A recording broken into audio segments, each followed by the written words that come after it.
What's going on there, folks? Good evening. It's the Earthmaster here on this beautiful Saturday night. June 18th is the date, 2022, about 7:15 p.m. California time. Looking at a 2.5, the latest earthquake there on the big island of Hawaii. The latest quake there on the globe, according to the USGS and also the Emsc Model. We did see a little bit of further uptick in activity here along the Gulf of California. I know it's a little cluttered here, but we've seen some threes and whatnot into the mix. Let's go ahead and check it out here on the latest activity of the USGS map. Now these guys only showing, for the most part, 2.5 and above, or 4.0 and above for international. For whatever reason, these guys don't want to show local activity down there, so we turn to the Emsc model, and these guys showing a little bit more in terms of some threes and whatnot kicking up here down along the Gulf of California. So activity has not completely come to a halt. We did see a couple upper threes kicking off earlier this afternoon, and that's something to watch, obviously, as it is up around the Imperial Fault Zone, close to the Imperial Fault, which kind of extends up into the southern part of the San Andreas Fault, right? Somewhat connected in terms of tectonically speaking. So there's a couple of the threes kicking up there on the Emsc model. USGS only showing the fours and fives that kicked off there yesterday. As far as any further adjustment here along the west coast, according to the USGS, we did have an activity or an earthquake here south of San Jose, near the Morgan Hill area, 3.3 coming in off of the Calaveras Fault Zone. Now this one here, very capable of producing a rather large earthquake as well. That fault system does extend up into areas of the Bay region. And if you look at it, kind of comes right into the San Andreas Fault as well, right? Look at that. Pretty close. It's all somewhat connected, folks. It's all a bunch of spider webs out there. Spider web fault systems that, who knows, might trigger multiple big ones out here along the west coast someday. Ridgecrest area and the eastern part of the Sierra Nevada, there's not a whole lot happening. In fact, if you look at the 2.5 and above map, nothing going on there in that region. Most of this activity all microquake. Over here along the Cascadia, yes, that is the Cascadia because these earthquakes are somewhat deep, about 25 kilometers, 18 kilometers down into the southern portion of the Cascadia subduction zone. A 2.6, the most recent quake, that was after a 2.7, looks like about 20 or 30 minutes prior. So a little bit of activity. It seems like it's getting closer, right? I know this is just a map, but the locked area sits right here about 20 kilometers or so down within this region. That's kind of our locked zone. And some of that activity is kind of stretching up there into that region of the Cascadia megathrust area. And I keep talking about it. Man, if I keep talking about it, it's probably going to happen. Right? I was reading a little article where our minds create our reality. And maybe I'm living in a time where I've meant to see the Cascadia go. 9.0 or greater earthquake. I think that would be something to see. Unfortunate damage, but I don't wish that upon anyone out there along the coast. But man, it would be pretty awesome to see in terms of the science behind it. So low activity out here along the southern end of the Cascadia. Also an earthquake out here along the western portion of the Gorda Ridges, 2.9 at 10 kilometers. All this activity comes following a little swarm of movement, 4 and 5 earthquake activity, magnitude earthquake activity in this region a few days ago. Pacific Northwest, and wow, look at that. This is the all magnitudes map. I kind of find that hard to believe, folks. I find that hard to believe that there's not even one earthquake at all in the Pacific Northwest. Let's go ahead and double check that real quick, just to squash that thought. Nothing going on the tremor map, showing 0 epicenters of tremor along the Cascadia. I like to check out all the volcanoes here and check out the seismograph stations because we know there's activity. Just for fun. Well, not for fun. We tend to do it every night. Activity. Holy smokes, look at that. There's some earthquake activity right there. And that's within the last hour or so. And there's a good handful there at Mount St. Helens. This is just earthquake activity. and only at one location. Here's a previous UTC time. Give it a second to load up. Sometimes it takes about 5 or 6 seconds or so to load. And there's some S waves from the activity in the Gulf of California last night. Since then, obviously, there's some earthquake activity, right?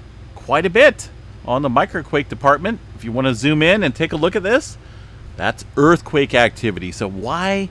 What? I don't understand, guys. The weekends, these guys always take. I get it. They're government jobs, right? You can take the weekends off, but where is the preliminary earthquake data systems? Are they set for maybe 2.5 and above? That's a good possibility. I don't know that exactly, but we know there's earthquake activity occurring up here through the Pacific Northwest. I'm not going to go through all the seismograph stations, but obviously there's earthquake activity, and it's not being reported. I get it. No, I don't get it. I don't get it because there's earthquake activity. Let's see what else we got. Nothing going on pretty much throughout the Intermountain West regions either. So nothing going on at Yellowstone. Let's go ahead and verify that activity as well. Here's the Yellowstone overview of the seismographs here at Yellowstone National Park. These guys are hoping to dry out pretty soon.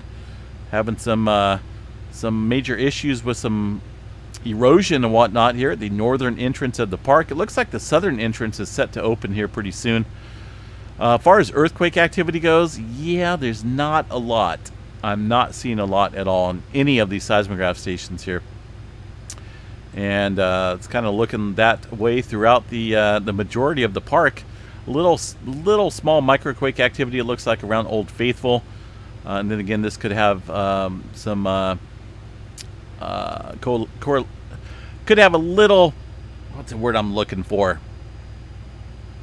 Relation to the, well, of course, the geyser activity, right? Old Faithful geyser. All right, what else we got here? Southern Plains, beautiful Southern Plains. One day.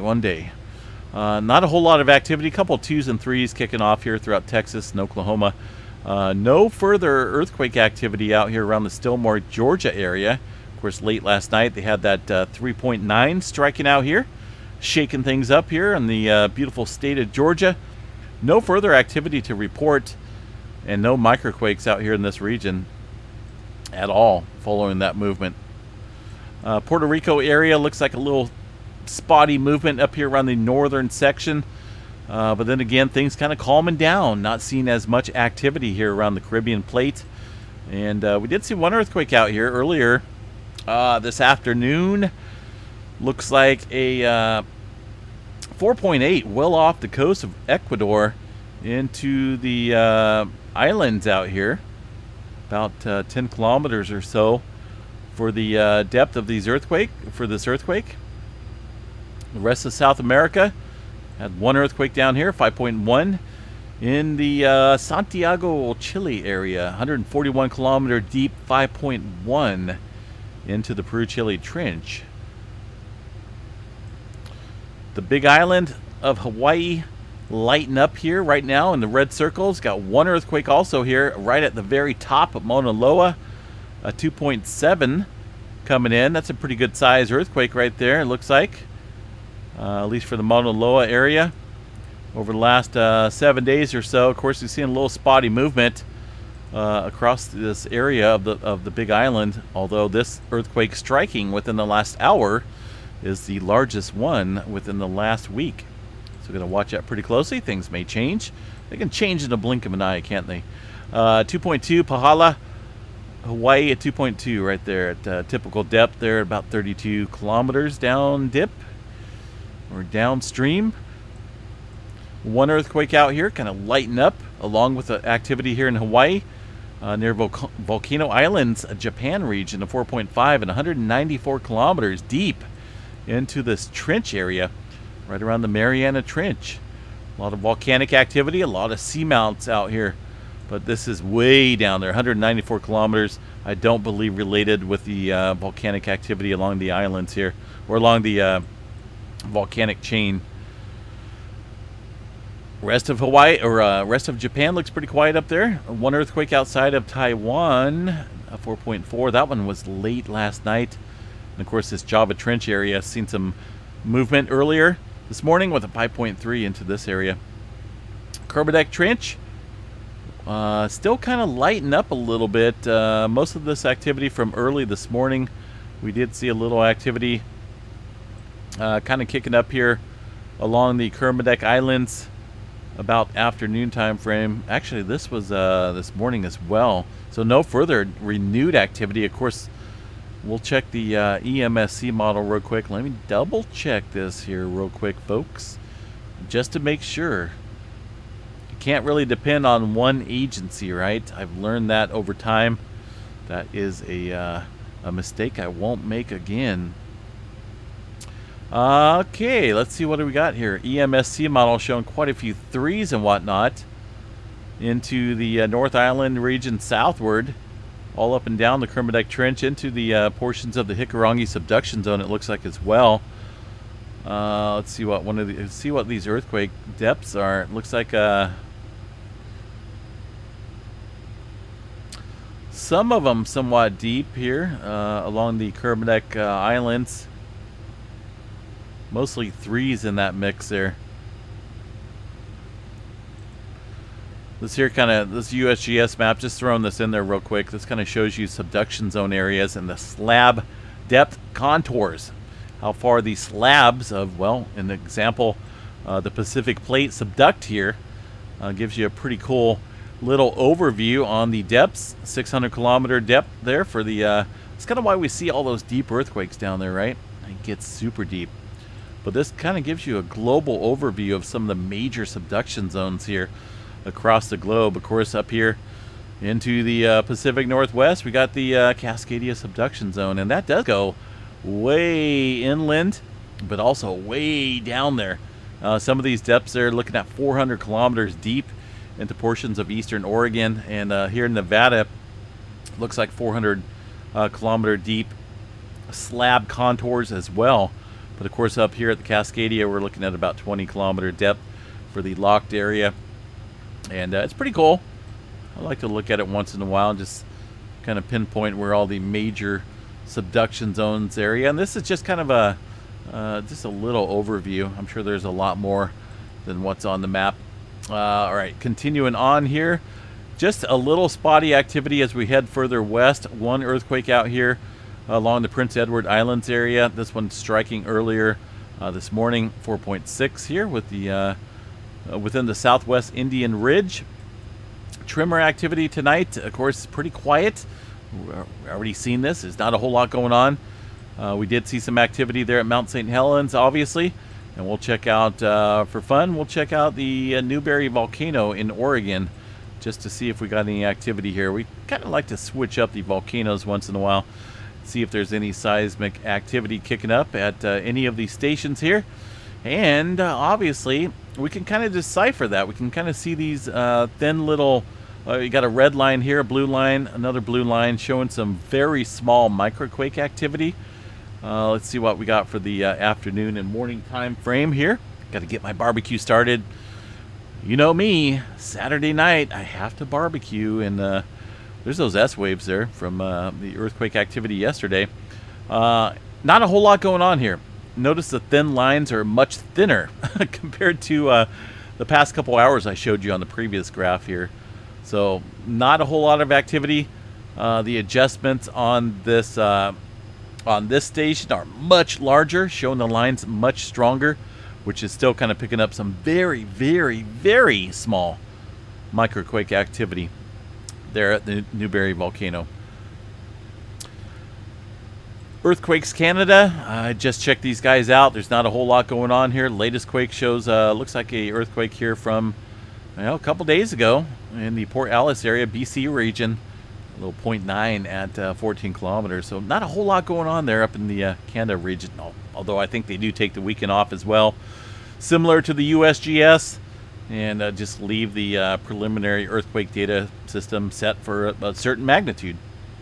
Solar weather activity looks pretty awesome, right? A lot of sunspot activity, but not a whole lot of dynamics in terms of creating that special spark. You know, that spark that you have between two people. It's not there. There's no sparking going on here on the solar disk for the most part. Although these guys still calling for about 90% chance of a C flare, 25% chance for an M flare. X flare remains at a 5% chance, but I don't think I just don't see it here in the intermixing of the fields. 34 here is it's got one eye looking at me, one eye looking at us, but there's not a whole lot of polarity mixing going on there at any of these, to be honest, folks. Maybe 38, and maybe up here with these two, but overall, there's not. Unfortunately, there's not a whole lot of potential for any major flaring. No major coronal holes have been facing us, so therefore, looks like at least the 3-day geomagnetic forecast is calm. Although if you look at the KP index here within the last couple hours, we're elevated at about 4. So that could allow some solar wind stream to come in and create these auroras that we're seeing there at the higher latitudes. And they were not forecasted. So these guys, let's see what they're stating here. They're not stating anything about these conditions. I want to check out the real-time. Okay, I can actually go to let's go to Space Weather Prediction Center and check out. We don't necessarily need Solar Ham. I do appreciate their website, and I have made donations to them in the past. Let's check out the real-time solar wind charts here from the NOAA.gov website, and this will give us a little better overview. It looks like there's tilt. Let's see what we got. So solar wind kicking up there around the 600 km region a little bit, a little spotty, a little elevated movement looks like here as far as the speed goes. But I think the big deal, looks like the big deal right now is kind of the tilting of the magnetic southern tilt of the field, allowing some solar wind stream to come in.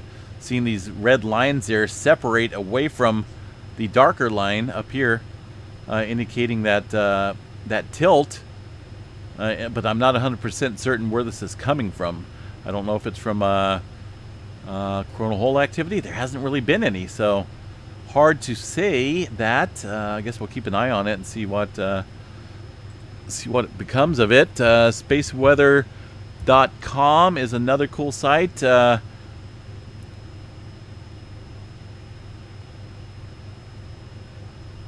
Let's see what we got here. Not a whole lot on the current conditions for right now. There's the wind speed, current wind speed around 576, protons up to around 9.17. But yeah, it's kind of a little unsettled up there on the aurora forecast. So maybe higher latitudes there have a potential of seeing some auroras there, depending it gets dark.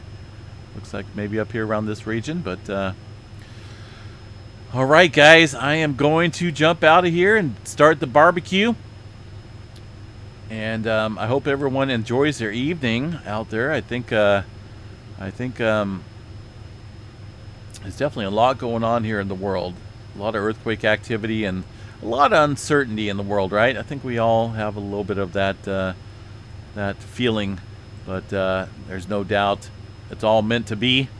And we'll just ride the flow, ride with the wind, so to speak. All right, guys, have a good night. If anything else pops off, I'll definitely jump on here and provide you guys with an update here on this channel. So make sure you guys subscribe, please. We're under 1,000 to 75,000 subscribers, so we only need a little bit more. Make sure you guys subscribe. I'm ready to give away some prizes, some hats and T-shirts to 6 lucky people, and along with some, giving away some tsunami deposits. When me and Missy Mimi's went up to Oregon here a few months ago, we dug around and found some inland tsunami deposits well away from shore, and they're all over the place up there. So we collected some specimens and put them in a cool little jar along with different layers, and it's yours if you're a lucky winner come the drawing once we hit 75,000. But we got to hit there, folks. We're kind of slowing down, and we pick up. We slow down, and we pick up. And then we get a couple subscribers that unsubscribe, and, you know, and that's okay, too. But if you're watching this channel, make sure you guys subscribe. All right. We'll catch you a little bit later. Stay safe out there and have a beautiful Saturday night. Peace out, guys.